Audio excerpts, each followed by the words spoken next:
Assalamualaikum warahmatullahi wabarakatuh. Perkenalkan, nama saya Putra Ramadan Marpaung, NIM saya 2303060021. Saya dari Fakultas Pertanian Prodi Peternakan Universitas Sumatera Utara. Baik, dalam video ini saya akan menjelaskan materi biokimia di mana dosen pengampunya yaitu Ibu Insinyur Penny Patriani SPT MP IPM dengan judul metabolisme karbohidrat. Metabolisme adalah keseluruhan proses kimia yang terjadi dalam tubuh makhluk hidup untuk mempertahankan kehidupan. Proses ini melibatkan berbagai reaksi kimia yang saling terkait dan diatur dengan ketat oleh tubuh. Sedangkan katabolisme adalah proses pemecahan molekul kompleks menjadi molekul yang lebih sederhana untuk menghasilkan energi. Adapun contohnya yaitu pemecahan glukosa menjadi karbon dioksida dan air untuk menghasilkan ATP atau energi. Anabolisme adalah proses pembentukan molekul kompleks dari molekul yang lebih sederhana dengan menggunakan energi. Contohnya adalah pembentukan glikogen dari glukosa untuk disimpan sebagai cadangan energi. Sedangkan karbohidrat adalah salah satu dari 3 nutrisi utama yang diperlukan oleh tubuh. Selain protein dan lemak, mereka merupakan sebuah sumber energi utama bagi tubuh dan ditemukan dalam makanan seperti roti, nasi, pasta, buah-buahan, dan sayur-sayuran. Karbohidrat terdiri dari atom karbon, hidrogen, dan oksigen. Karbohidrat dapat diklasifikasikan menjadi yang pertama yaitu monosakarida, di mana monosakarida ini berupa glukosa, fruktosa, dan galaktosa. Ini adalah bentuk paling sederhana dari karbohidrat. Dan yang kedua yaitu ada disakarida, yaitu berupa sukrosa, contohnya gula tebu, maltosa contohnya sirup, dan laktosa contohnya yaitu susu. Di mana terbentuk dari 2 monosakarida, dan yang ketiga yaitu polisakarida berupa pati atau amilum. Glikogen dan selulosa terbentuk dari banyak monosakarida.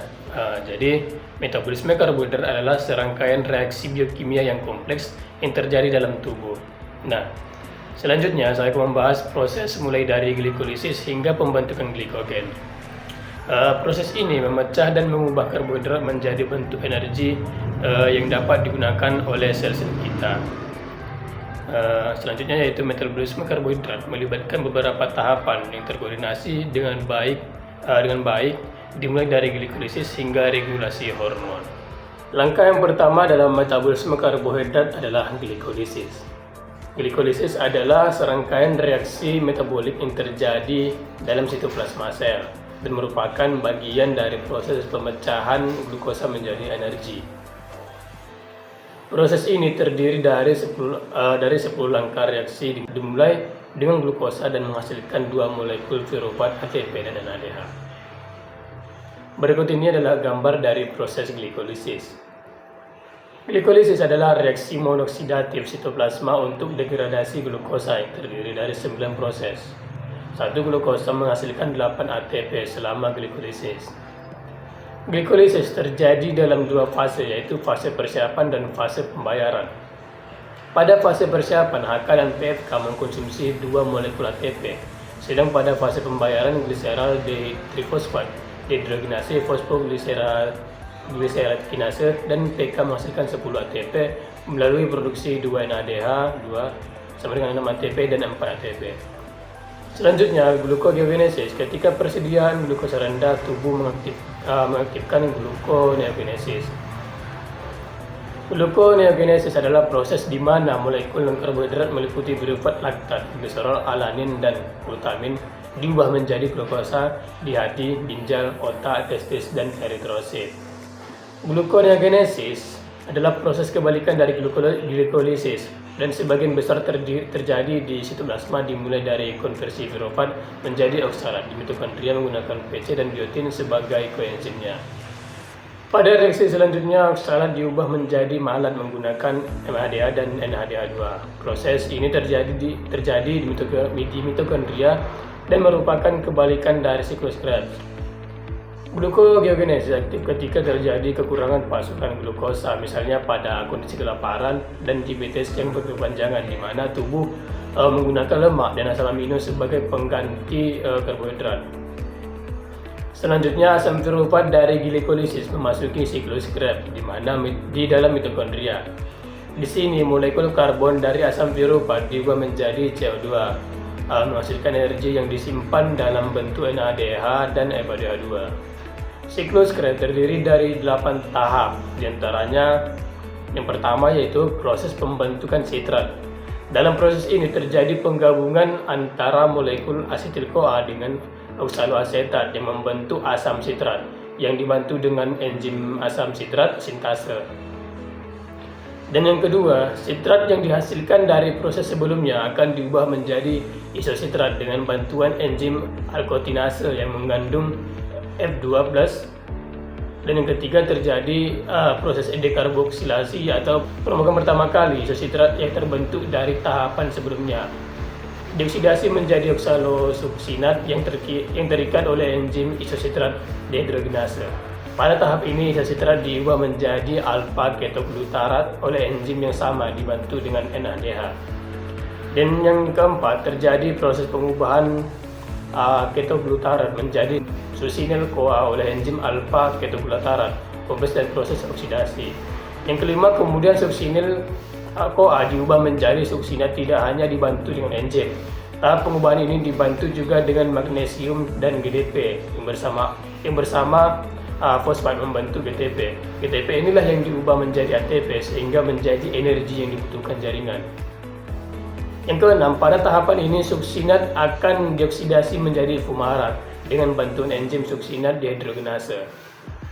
Dan pada tahap ketujuh, pada tahap ini adalah proses hidrasi. Pada proses ini terjadi penambahan atom hidrogen pada ikatan karbon rangkap 2 sehingga menghasilkan produk berupa malat.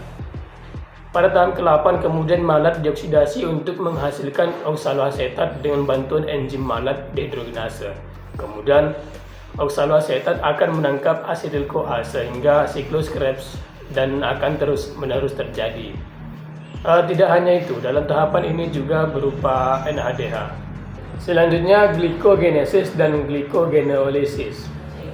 Glikogenesis adalah proses sintesis glikogen yang primer glukosa yang terjadi ketika kadar glukosa darah tinggi. Ini melibatkan penyimpanan glukosa berlebih dari darah ke dalam hati dan otot untuk digunakan nanti sebagai sumber energi.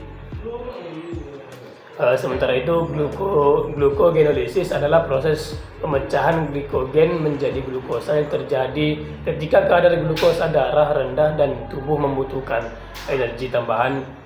Ini terjadi terutama di hati dan otot, di mana glikogen dipecah menjadi glukosa untuk digunakan oleh tubuh sebagai bahan bakar.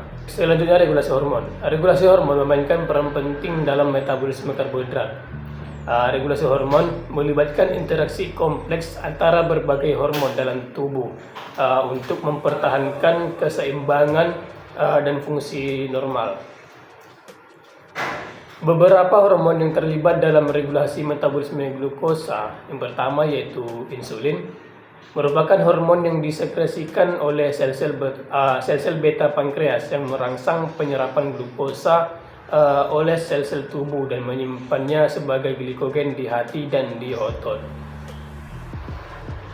Yang kedua yaitu glukagon, merupakan hormon yang disekresikan oleh sel-sel alfa pankreas yang merangsang pemecahan glikogen menjadi glukosa dalam proses glukogenolisis ketika kadar glukosa darah rendah. Dan yang ketiga itu adrenalin, merupakan hormon yang dilepaskan oleh kelenjar adrenal sebagai respon terhadap stres atau aktivitas fisik yang meningkat.